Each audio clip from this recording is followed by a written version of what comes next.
presenta a nuestro invitado de la mañana. Hoy nos acompaña. Son las 8:11, ya está con nosotros Sidney Blanco. Él es juez primero de sentencia de San Miguel, también ha sido magistrado de la Sala de lo Constitucional de la Corte Suprema de Justicia.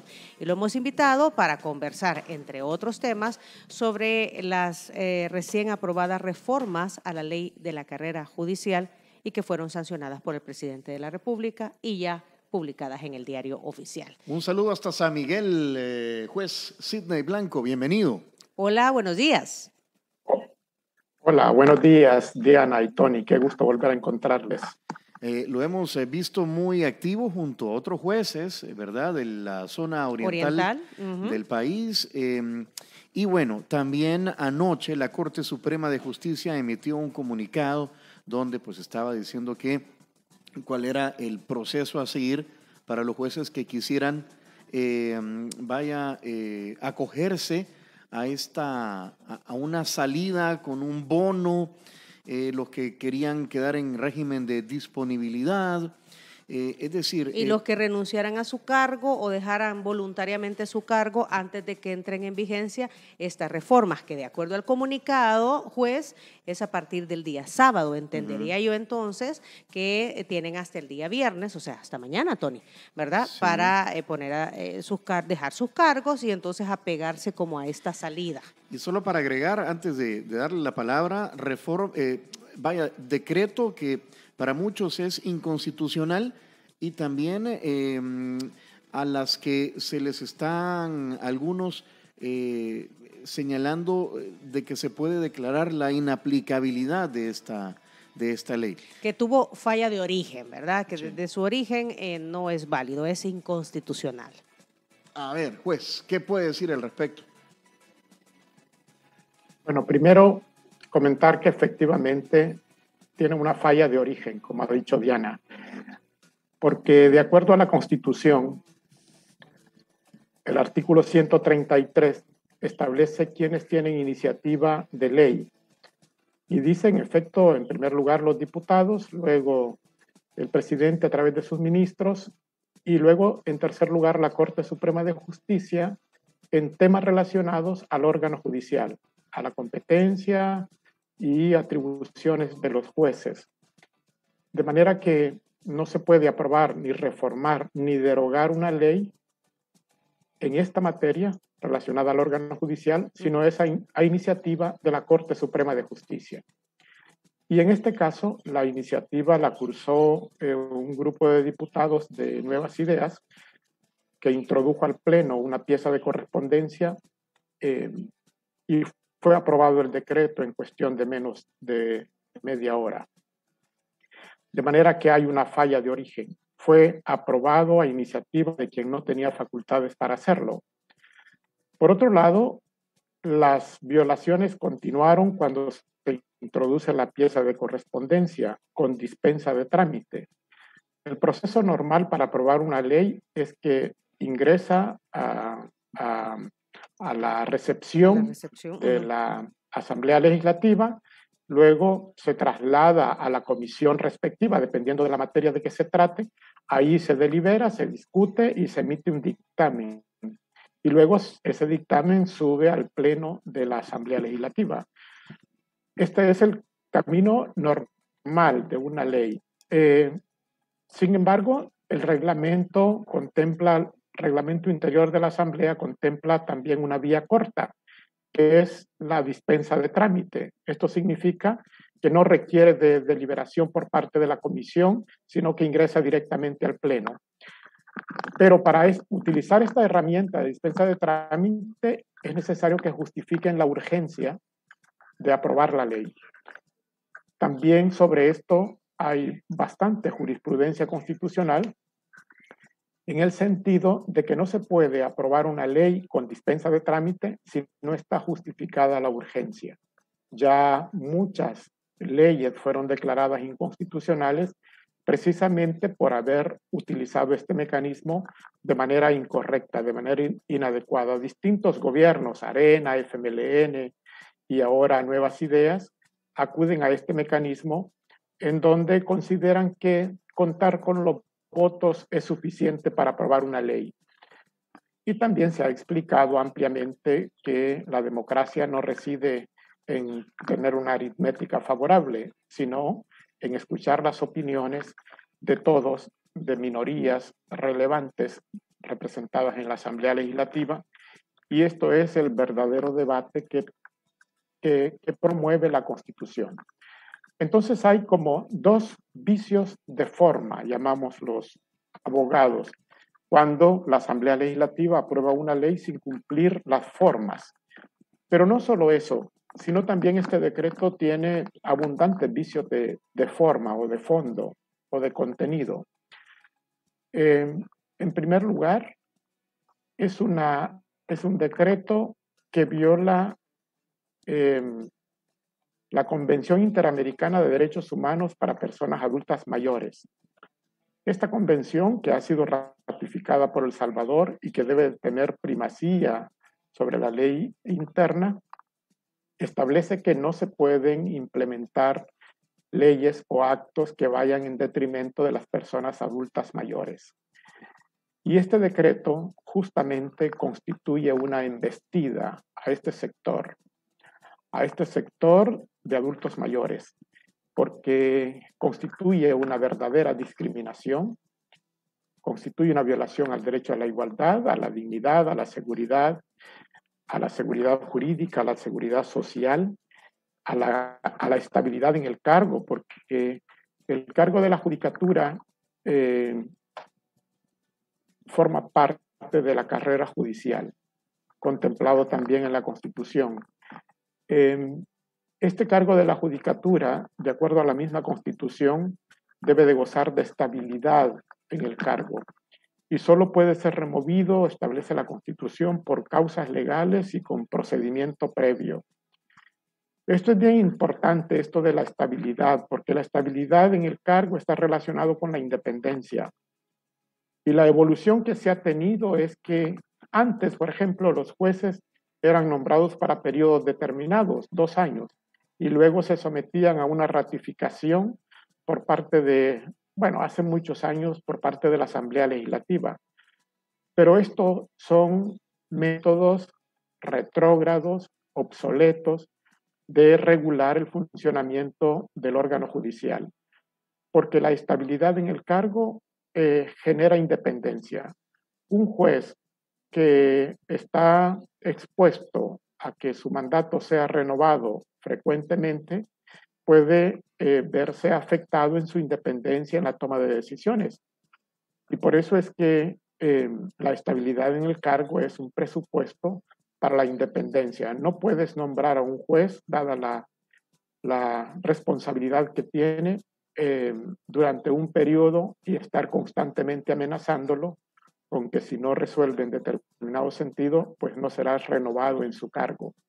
Y es justamente lo que está haciendo la Asamblea Legislativa con este decreto, sometiendo a los jueces a un régimen de disponibilidad, primero cesando a los adultos mayores, a los mayores de 60 años de edad o a aquellos que tengan 30 años de servicio, hay un cese automático. Hay una serie de derechos constitucionales de los adultos mayores y por eso pues se ha acudido a una instancia competente que es una Cámara de Familia aquí en San Miguel, para que un juez con competencia frene la vigencia de estas reformas a la ley de la carrera judicial. Esto último por violación a los derechos de los adultos mayores, adultos ¿verdad? Mayores, sí. Exactamente, por violación a los derechos de los adultos mayores, pero le podemos poner nombre: dignidad, seguridad, no discriminación, salud, estabilidad laboral, que son derechos que tienen también los adultos mayores. Los adultos mayores, no nos imaginemos solo los de muy avanzada edad, los ancianitos que requieren de que o dependen de otros. No, los adultos mayores, de acuerdo a la edad, es de 60 años en adelante. y personas de 60 años, por supuesto que están aptos para desempeñar actividades intelectuales y físicas también. Pero aquí hay un claro propósito de ocupar unas plazas y apoderarse totalmente del órgano judicial, del sistema de justicia. Forma parte del libreto que lleva el presidente Bukele de primero comenzar con la Sala de lo Constitucional, que es la máxima instancia, apoderarse de la Corte Suprema de Justicia, que es la que administra la carrera judicial, y ahora pues emitir un decreto como este que estamos comentando, que es cesar inmediatamente con toda la ofensa a la dignidad que ello implica a los mayores de 60 años de edad. A ver, juez, el decreto 144, con todo lo que usted ha dicho, vicios de forma y de contenido, lleva también implícito, no solamente en su texto, sino que en el contexto de la poca discusión que hubo en la Asamblea Legislativa, el hecho de que cualquier juez que tenga 30 años de servicio o mayor de 60 años es corrupto. Eso es lo que a la postre dice esto. O sea, claro, la justificación. Además del contenido literal, digamos, del decreto, estuvo acompañado, precedido de imputaciones calumniosas, difamatorias por parte de los pocos diputados que intervinieron en el Pleno, asemejando a que los mayores de 60 años, como dices, es sinónimo de corrupción. Sin ninguna base, no hubo señalamiento directo contra personas y yo estoy totalmente convencido de que probablemente dentro de este sector, mayores de 60, pueden haber jueces irresponsables, jueces que no son honestos en su trabajo, pero también lo hay en menores de 60 años. Y me parece que es una generalización ofensiva, indigna para el honor de muchas personas, la manera en que se ordena el cese. Yo creo que hasta era innecesario. He escuchado, es un tema muy, muy delicado, porque hasta qué punto los diputados tienen libertad ilimitada a su derecho de expresarse. Los diputados son también personas que es cierto que tienen libertad de expresión, pero como todas las personas, esta libertad tiene límites. No hay derechos constitucionales absolutos. La libertad de expresión tiene su límite en el honor de los demás y en la vida privada. De manera que, aunque el artículo 125 de la Constitución hace una regulación de que los diputados no tendrán responsabilidad por las opiniones o votos que emitan, obviamente esta disposición deberá armonizarse con otras disposiciones también constitucionales, porque la Constitución protege el derecho al honor de las personas. Y también el artículo 6 de la Constitución establece que la libertad de expresión tiene su límite en el honor de los demás y en la vida privada. Consecuentemente, nadie, ni los diputados, pueden utilizar, digamos, sus curules para lanzar ofensas indiscriminadas atentando contra el honor de las personas. Me parece que es una falta de respeto la manera en que se presentó este proyecto, que además, si uno revisa este proyecto, esta ley, no vamos a encontrar ninguna referencia a que los mayores de 60 años somos corruptos.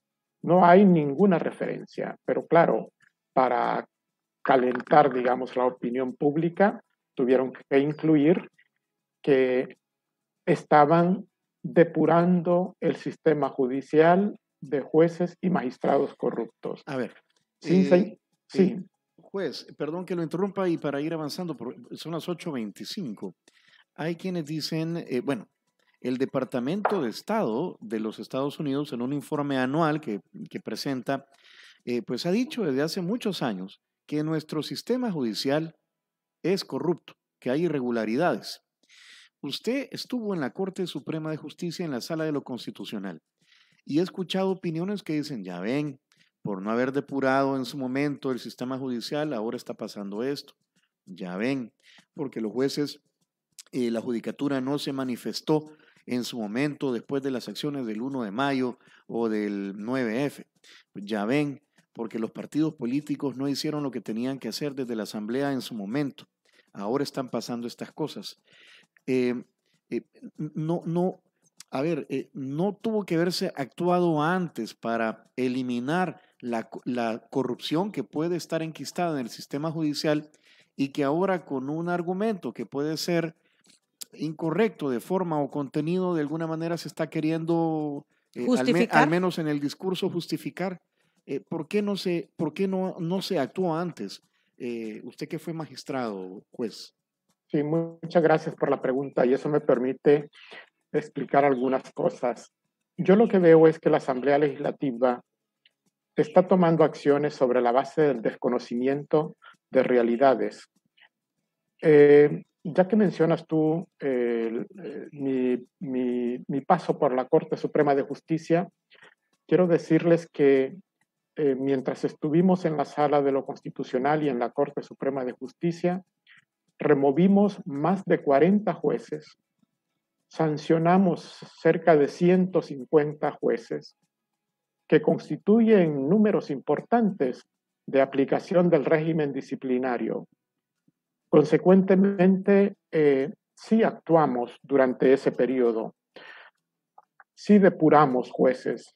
Yo creo que eso que acabas de afirmar de por qué no actuamos le sonará a quienes fueron removidos casi como una ofensa también, ¿no? Porque muchos jueces, por ineptitud, por irresponsabilidad, por falta de capacidades intelectuales, fueron removidos. Más de 40 jueces en 3 años. Consecuentemente, no es cierto que la Corte Suprema haya permanecido durante todos los tiempos inactiva. Había una tendencia a depurar el sistema judicial. Se estaban dando pasos en ese sentido. Se estaban corrigiendo los problemas. Habíamos dado pequeños pasos en tema de independencia judicial, en tema de depuración judicial. Y también es cierto que los Estados Unidos año con año cuestionaba el sistema judicial por su independencia y también por corrupción. Y es que yo jamás he negado que ha existido, existe y existirá corrupción dentro del órgano judicial. Pero son problemas, es como lo que vemos ahora en el Ejecutivo, ¿no? Que el presidente presentó a sus ministros como que iban a ser impecables, químicamente puros, y vemos que en el paso del tiempo le han fallado muchos ministros y muchos miembros de su gabinete. Y claro, este asunto de la corrupción, Tony, Diana, es un tema de principios, de valores que se aprenden en el hogar y luego se practican, y hay personas que por mucho que establezcan las leyes que deben comportarse de manera ética, sabemos que hay desviaciones de muchas personas y son las que deben de separarse. Y eso es lo que se hizo, por lo menos, ya que mencionas tú mi periodo, creo que fue un periodo muy protagónico respecto a la depuración judicial. Y son los pequeños pasos que te digo que se estaban dando. Pues no se ha hecho entonces, usted dice, durante mi periodo doy fe que sí se tomaron cartas en el asunto en el tema de combate a irregularidades, llamémosle así, ¿verdad? Que incluyen, me imagino, no sé, dentro de esos 40 jueces que fueron removidos, dice usted, habrá habido también temas relacionados a la corrupción. Ahora bien, ¿por qué no se ha hecho, a su juicio, ya que usted estuvo ahí también, por qué no se ha hecho lo suficiente para que ese señalamiento que se hace al sistema judicial comience a cambiar la visión que tenemos sobre el mismo? Porque se sigue hablando del tema, los mismos abogados hablan del tema. Y esta frase siempre la comentamos con Tony y la reiteramos, que un ex fiscal general de la República decía el centro comercial Isidro Menéndez. Entonces, ¿por qué no se ha hecho lo suficiente para cambiar esa imagen del órgano judicial en temas relacionados a ineficiencia, a falta de capacidades e incluso a corrupción? Sí, bueno, yo no voy a negar el sentimiento generalizado que puedan tener las personas acerca del sistema judicial, pero también hay otro sector, a lo mejor puede ser minoritario, un sector que ha detectado que se han presentado algunos avances en el combate a la corrupción del sistema judicial y también algunos pequeños avances en materia de independencia judicial. La gran diferencia de ahora con la de antes es que la explosión de las redes sociales no existía, no se conocía el trabajo, había poca divulgación del trabajo que se hacía, pero yo, como digo, doy fe de todo el trabajo intenso que se hizo desde la Corte Suprema de Justicia en el periodo 2009-2018, a pesar de los obstáculos que se encontraban por parte de otros magistrados y magistradas de la Corte Suprema de Justicia. Para tomar decisiones de remover un juez se requieren 8 votos de la Corte Suprema de Justicia. Y yo creo que hubo suficiente cobertura para asegurar que durante este periodo en el que yo pertenecí, escasamente podíamos encontrar otros 4 magistrados dispuestos a hacer lo que teníamos que hacer. Ahora, ¿por qué no se hizo totalmente la depuración?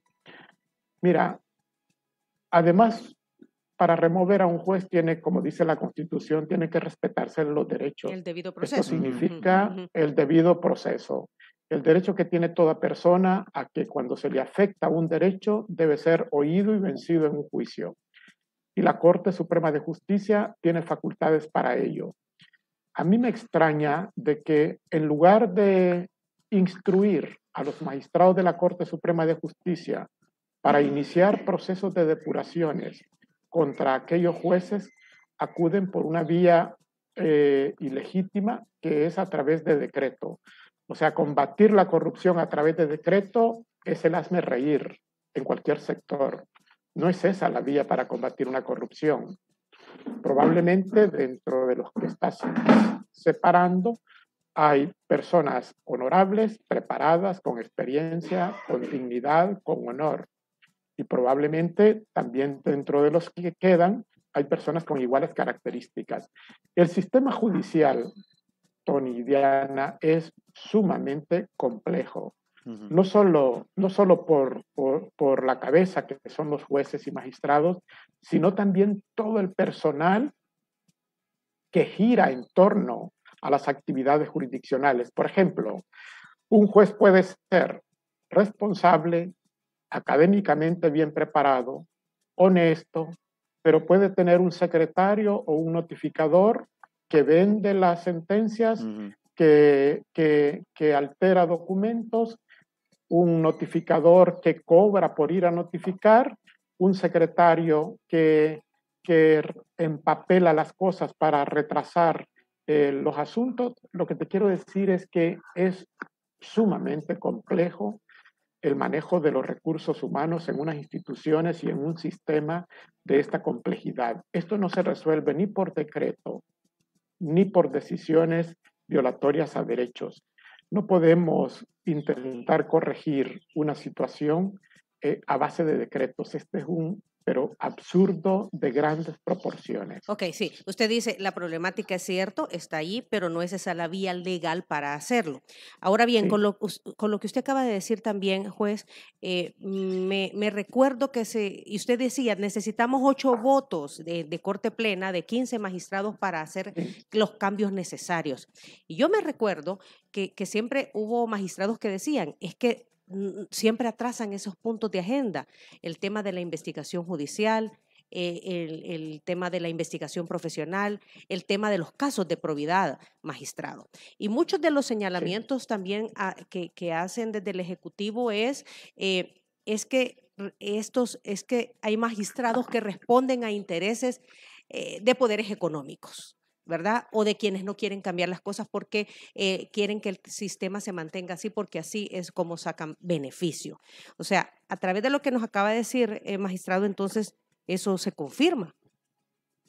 Por supuesto, mira, yo siempre he dicho, además, pasé muchas incomodidades dentro de la Corte Suprema de Justicia cuando veía la negativa, la renuencia de compañeros de la Corte Suprema de Justicia al tema de la depuración judicial. Bueno, habían unos magistrados que jamás, nunca votaron por abrir expediente disciplinario contra jueces.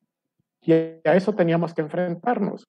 Siempre cuestionaron de que este departamento de investigación judicial era ilegal, que no podían aplicar el régimen porque por cualquier motivo. Entonces, ¿y estos magistrados quiénes son? Son los preferidos del poder político. Son los preferidos del poder político. Son los magistrados que viven de favores, de pedir y hacer favores. Son magistrados que no les interesa el país, que no les interesa la democracia, que no les interesan los valores constitucionales.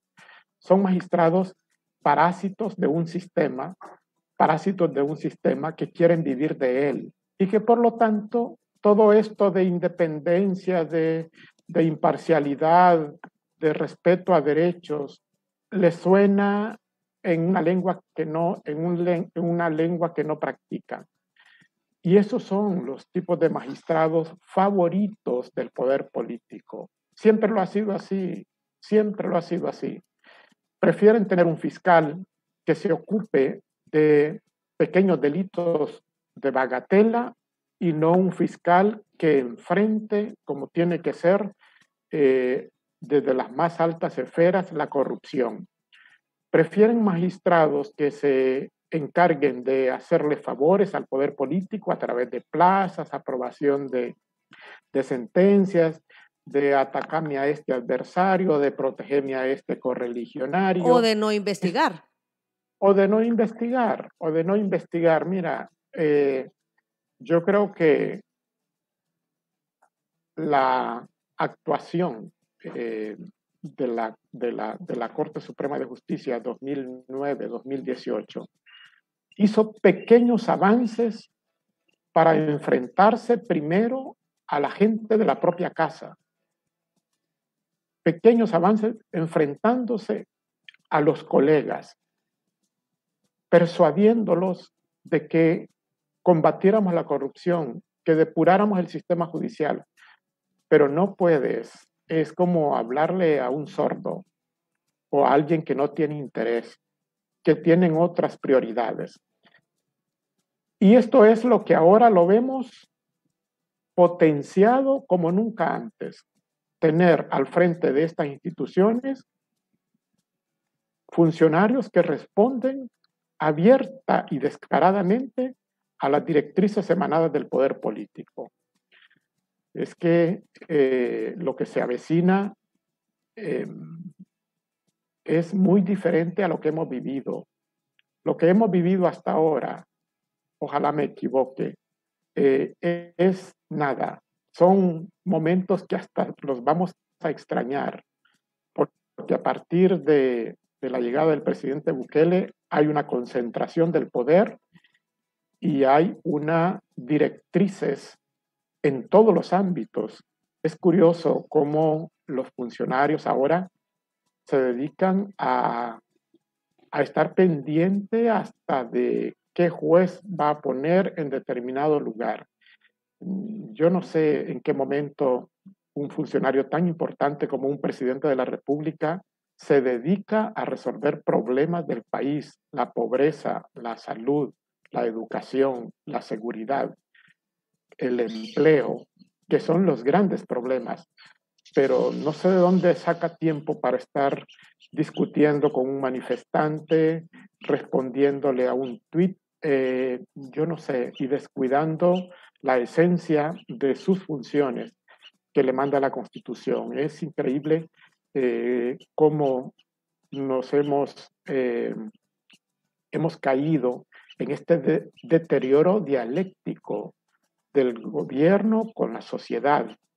Es una especie de una relación tensa de dimes y diretes, y el país y la gente sigue pues soportando las precariedades, la desigualdad, la pobreza, la falta de salud. En ese tema de la salud es muy dado a exhibir infraestructuras, pero si uno incursiona para ver las condiciones internas de las personas que acuden en busca de salud, encontramos que no hay un yeso para un quebrado, que una fractura, que las citas para las evaluaciones son prolongadas, que las intervenciones quirúrgicas siguen esperando. Pero bueno, el presidente exhibe proyectos, infraestructuras, pero la gente quiere que le atiendan sus sufrimientos del día a día. Juez, y entonces, sí. A ver, ¿qué va a suceder? Porque ya está usted pues hablando sobre lo que podría ocurrir en el futuro. Digamos que pues el gobierno maneja a la Asamblea Legislativa porque tiene mayoría con la bancada CIAN. Y el pues, acompañamiento de otros partidos políticos. El acompañamiento de otros partidos políticos. GANA, PCN y PDC. También tiene, digamos, la Sala de lo Constitucional o la Corte Suprema de Justicia a su favor, porque los otros 10 magistrados, cuando se supone impusieron a los nuevos 5 de la Sala, tampoco dijeron nada. No dijeron nada y se sentaron con ellos a hacer corte plena. Tienen, bueno, desde anoche tienen el Consejo Nacional de la Judicatura. Cambiaron al fiscal general de la República. Fiscal general de la República. Es decir, ustedes como jueces ante este decreto 144, pues, ¿qué pueden hacer? Usted ya tiene más de 60 años. ¿Dejará de ser juez primero de sentencia de San Miguel en los próximos días? ¿O va a haber una acción de los jueces más fuerte, más contundente? O algunos van a decir, yo mejor no me meto, agarro mi pisto los 24 meses y mejor ya no quiero ser parte de esto, me voy. O sea, ¿qué va a ocurrir? Sí, bueno, yo creo que valió la pena que caracterizara el pensar de cada juez, y en el sentido de que hay jueces que van a aceptar las imputaciones injuriosas y calumniosas, retiran su dinero y se marchan. Habemos otros que nos parece indignante, tendremos que agotar las acciones legales porque es lo que nos corresponde. Los jueces no pueden actuar en contra de la ley y se están agotando estas acciones. Una vez agotadas las acciones internas, veremos qué acciones hay en el ámbito internacional, y esto es lo que nos corresponde. Y por supuesto tenemos que cesar del cargo. Esto es inevitable, es una ley que mientras no sea revertida por una autoridad competente, tenemos que acatarla. Yo no veo a ningún juez aferrándose a la silla a pesar de estar dentro de los presupuestos que el decreto contempla. Y esto es lo que corresponde desde el punto de vista jurídico. Los jueces no tenemos la fuerza bruta para poder actuar de otra manera. Por lo tanto, lo que nos corresponde es actuar conforme a las acciones que permite la ley. Y eso es lo que estamos haciendo, agotando esta vía. Nos parece que la vía de la Cámara de Familia es una vía idónea ante un tribunal competente que es la encargada de proteger y tutelar los derechos de los adultos mayores. Yo creo que es un gran reto para esta Cámara de Familia. Exacto. No hay ningún impedimento constitucional ni legal para que la vigencia de estas reformas, que tendría que hacerlo hoy o mañana, que son los únicos 2 días que quedan. Juez, esto significa que mañana, pues, entiendo el horario de trabajo hasta las 4 de la tarde. Mañana a las 4 de la tarde, las personas mayores, los jueces mayores de 60 años o los que tengan más de 30 años de servicio tendrán que irse para su casa, por así decirlo, ¿verdad? Ahora, este comunicado que sacó ayer la Corte Suprema de Justicia dice que también no podrán renunciar y solicitar quedar en régimen de disponibilidad. ¿Ve usted esta vía viable? ¿O cómo funcionaría? Mira, es indignante. Yo he escuchado, bueno, he compartido con muchos colegas de América Latina, de Europa, sobre el tema de la regulación de la carrera judicial. Y yo nunca había visto en ninguna esta frase de la disponibilidad. O sea, es humillante someterse a un régimen de disponibilidad. Eso, es como, eso me da la impresión que es como cuando los militares en retiro los llaman otra vez, algo así. Exactamente. O sea, exactamente. El viernes a las 4 se va a su casa, pero si lo necesitamos, si lo necesitan, ahí le vamos a llamar. Algo así es. Eso es, mira, no tener ni noción la función judicial. Es casi como disponer, como convertir ya abiertamente el sistema judicial como un apéndice de los otros órganos de gobierno. Es realmente humillante la forma en que han tomado estas determinaciones. Pero estas son decisiones de corte plena, entendería, juez. No, el decreto es de la Asamblea Legislativa. No. Y luego, el tema de la disponibilidad también es de la Asamblea Legislativa. Ajá, pero lo acepta corte plena.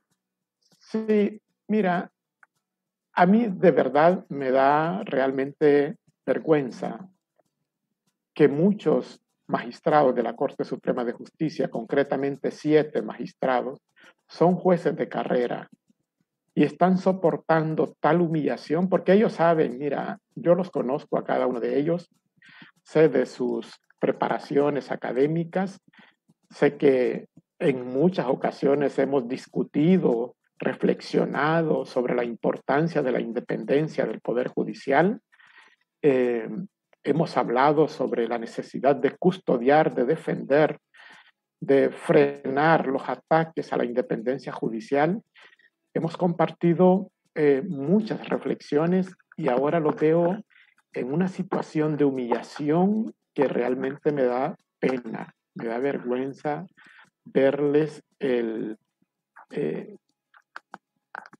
su conducta silenciosa, pasiva, que de veras que extraño esos comportamientos de los jueces que están dentro de la Corte Suprema de Justicia, de Paula Patricia Velázquez, de Sergio Luis Rivera, de Carlos Roberto Calderón, de Elsie Dueñas, de Sandra Luz Chicas, de Leonardo Ramírez Murcia, que son colegas jueces que están conscientes de lo que está pasando y han sido incapaces de comportarse como lo que esperamos que se comporte un juez. Tienen casi mayoría, son 7 votos los que hay allí, de jueces de carrera. Es una traición fuerte a la carrera judicial, la que están cometiendo. Sí, porque han hecho corte plena con los 5 nuevos de la Sala de lo Constitucional. Sí, y hasta el momento, y no sé, yo no he escuchado ningún pronunciamiento de ningún otro magistrado de la Corte Suprema de Justicia sobre, bueno, desde que se aprobó este decreto de reformas a la ley de la carrera judicial y ahora que ya pues esto está publicado en el diario oficial. Yo no he escuchado a nadie, juez, pronunciarse sobre esta situación. Están sometidos en una condición genuflexa, penosa, frente al poder político. Eso es, es inconcebible. Yo no me pareciera que esto es una pesadilla, una injerencia y una tomadura, pero descarada del sistema judicial, y los jueces magistrados de la Corte se han quedado petrificados. Es inexplicable que de la noche a la mañana hayan cambiado de valores, de principios. Incluso hasta el hecho de no decir nada por temor a que los quiten. Eso dice mucho de su esencia. Porque es probable que eso haya ocurrido. Sí, pues significa... A lo mejor.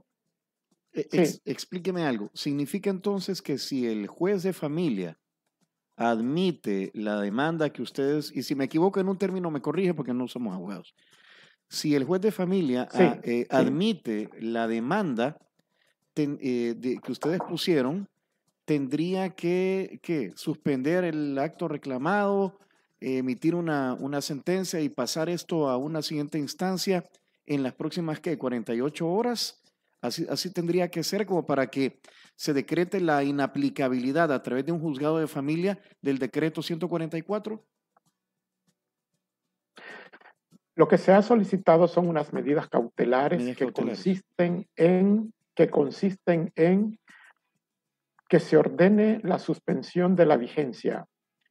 Esto es algo así como que si un juez de familia le llegan a poner una queja de que hay una violencia intrafamiliar en determinado lugar y le pido que actúe inmediatamente para detener la agresión, obviamente el juez no va a decir, déjeme estudiar el caso. Tiene que actuar inmediatamente. Pues igual, por eso se acudió a esta vía de pedir una medida cautelar urgente. ¿En qué va a consistir? ¿Qué es concretamente lo que se ha pedido? Primero, que ordene la suspensión de la vigencia. Y eso tiene facultades para hacerlo. Yo creo que si entendemos a cabalidad el carácter republicano de nuestro gobierno, que significa que hay 3 órganos independientes y que cada uno ejerce controles recíprocos, el órgano judicial es el llamado a limitar los abusos del poder. Esto es en toda democracia. Por lo tanto, el juez de familia tiene facultades para ordenar la suspensión de la vigencia. Además, se les ha pedido que la Corte Suprema de Justicia se abstenga de nombrar jueces reemplazantes en aplicación de estas reformas. Y hemos pedido también, y yo aprovecho este medio para decirlo, que los abogados y abogadas a quienes les han ofrecido estas plazas se abstengan de aceptarlas, porque son plazas y nombramientos emanados de una reforma inconstitucional. Y sus cargos van a ser tan inconstitucionales como los que ocupan los magistrados de la Sala de lo Constitucional. Y las consecuencias pueden ser tan iguales a las que están sufriendo los magistrados de la Sala de lo Constitucional, no solo internamente, que tienen el repudio de la sociedad, sino también internacionalmente, que se están viendo como cómplices de un régimen dictatorial. Por lo tanto, la medida cautelar también va orientada a pedirle a los abogados que se comporten de manera ética, que no acepten cargos sobre la base de actuaciones inconstitucionales. Pero además de eso, se ha pedido que si la Corte desobedece y nombra, porque así se lo ordenan desde fuera, y los abogados aceptan, también se ha dicho de que las actuaciones que estos futuros falsos jueces impuestos, sus actuaciones carecen de valor jurídico constitucional. Es decir, las sentencias que ellos emitan van a ser emitidos por alguien que no es juez conforme a la Constitución. La Constitución contempla una garantía que se llama la garantía del juez natural. Esta garantía del juez natural es aquel juez que ha sido elegido siguiendo todo el procedimiento previsto en la Constitución y en las leyes. ¿Cuál es el procedimiento?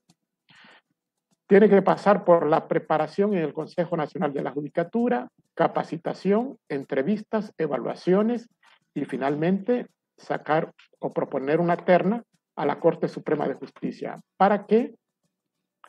para que la Corte Suprema de Justicia, de la terna propuesta por el Consejo, elija. Ese es el juez natural, ese es el juez constitucional, el que está investido de poder. Pero un juez que entra por la puerta de atrás con una juramentación ilegal, con un decreto inconstitucional, con un procedimiento que no es el que prevé la Constitución, bueno,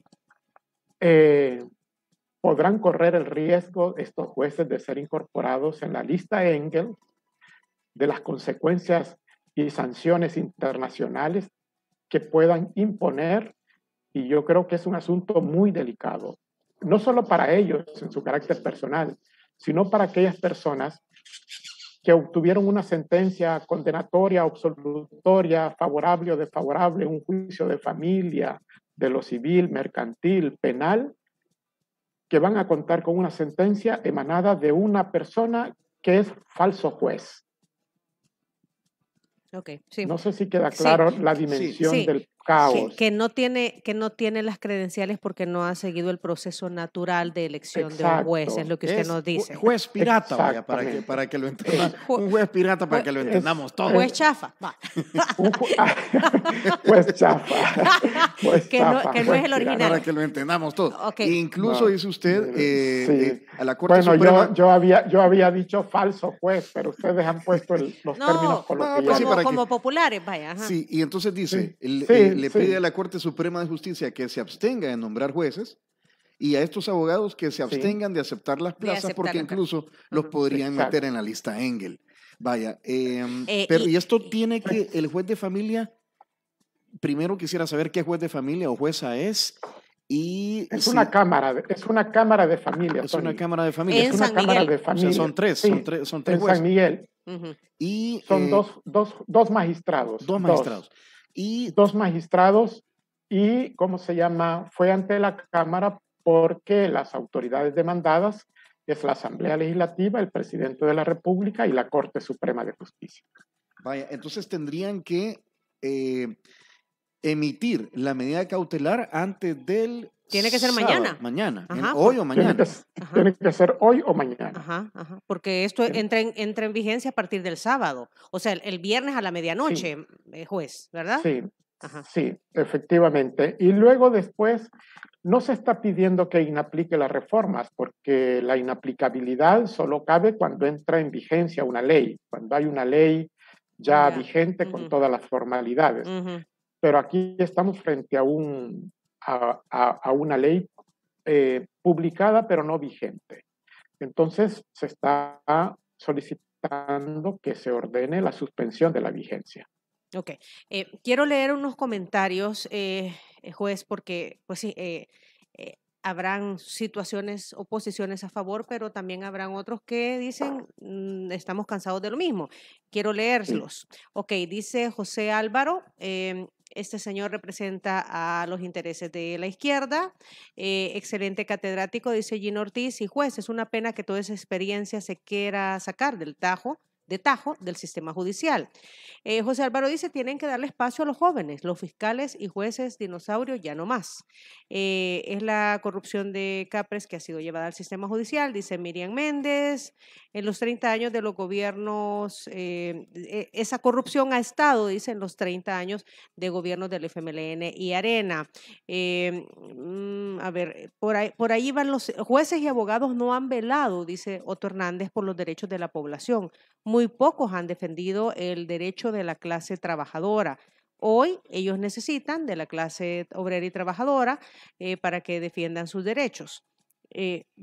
La verdad que a ver, hay sentimientos, juez, en el sentido de que el sistema judicial no ha funcionado como debe funcionar. Y entonces cuando se dan este tipo de situaciones, las avalan con la esperanza de que haya un cambio. Sí, efectivamente. Yo creo que alimentar las esperanzas es el discurso con el que nos estamos quedando. Pero mira, yo la persona esa que califica, yo no sé si ustedes me ven a mí ya como dinosaurio, pero Estas personas lo vemos más maestro que nosotros, pero... si nosotros somos maestros también, juez. Tony cumplió 51, yo estoy por cumplir 56, o sea aquí no está nadie, mira, aquí ya nadie es bicho. Casi estamos en la misma década. Pues sí, unos años más, unos años menos. Bueno, yo creo que estas personas, yo creo que estas personas que opinan de esa manera, que obviamente tendrán padres y madres y tendrán tíos o tendrán abuelos, que se sentirían muy ofendidos que se refieran así acerca de las personas. Creo que las personas adultas mayores merecen respeto, y este es un tema que tenemos que aprenderlo en casa desde pequeños, de respetar a los mayores. Si es eso lo que están atacando, pero si es el tema de la corrupción, yo estoy totalmente de acuerdo. Mira, yo he sido una persona que me he comportado como muy preocupada por resolver los problemas centrales del país en el tema del combate a la corrupción y a la ineptitud. Pero hay una avalancha en sentido contrario. Hay una avalancha de corrupción y hay una avalancha de ineptitud y de ineptos, que es más fuerte que las pequeñas voces que intentan frenarla. Y hay procedimientos para combatir la corrupción. Es que yo creo que esto es el mensaje que yo quiero decir, que mi resistencia o la resistencia de los jueces no es a la depuración judicial.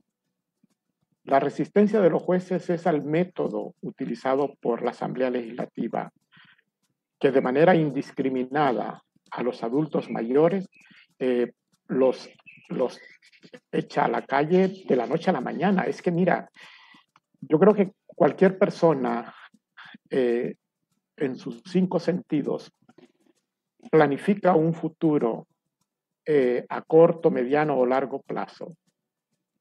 Eso se llama tener seguridad. Tener seguridad, que es la predictibilidad de que tú vas a retirarte cuando ya tus capacidades hayan disminuido y cuando ya tienes que ceder el puesto a unas nuevas generaciones. Pero eso es un tema programático, se llama proyecto de vida, pero tú no puedes quebrantar el proyecto de vida de los demás, sobre todo de adultos mayores, aprobando un decreto en menos de media hora y entrando en vigencia en 2 semanas. Eso es brutal, es un salvajismo de grandes proporciones, intolerable en cualquier estado decente. Y eso es lo que ha hecho este gobierno. Ok, muy bien. Son las 9:03, juez. Muchísimas gracias por sus apreciaciones. Gracias. Le pido, pues, primero por su tiempo, sus declaraciones. Le pido estar tal vez a llamado porque no sabemos qué va a ocurrir hoy o mañana con respecto a esta Cámara de Familia que podría sentenciar o resolver sí. Ajá, o pronunciarse en torno a esta demanda que ustedes han puesto, juez. Así nos tienen en capilla ardiente. Veremos a ver qué decide la Cámara de Familia. Ajá. Y decía Tony que esté pendiente porque nos gustaría pues conversar con usted vía telefónica para que nos cuente cuál es el avance o si hay alguna resolución al respecto. O por este medio, ¿verdad? O por este medio, ¿verdad? Próxima semana. Exacto. O de repente mañana, ¿verdad? O de repente mañana. O de repente mañana en el horario de nuestro programa, juez, para poder seguir conversando sobre este tema. Gracias a todos los que han estado muy pendientes también de la entrevista. Hay mucha participación, juez, porque algunos desde el punto de vista político, otros desde el punto de vista de depuración judicial.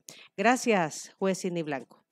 Bueno, buenos días. Saludos hasta San Miguel. Muchísimas gracias. Hasta San Miguel. Le debemos su Aviva Café. Sí, si hubiera venido, pues aquí le damos cafecito. Aquí se lo vamos a guardar. Producto Robertoni, desayuno de San Martín. Sí. El desayuno, ese sí. Ese pues sí. Pero eso no me dijeron en la invitación, me hubiera ido.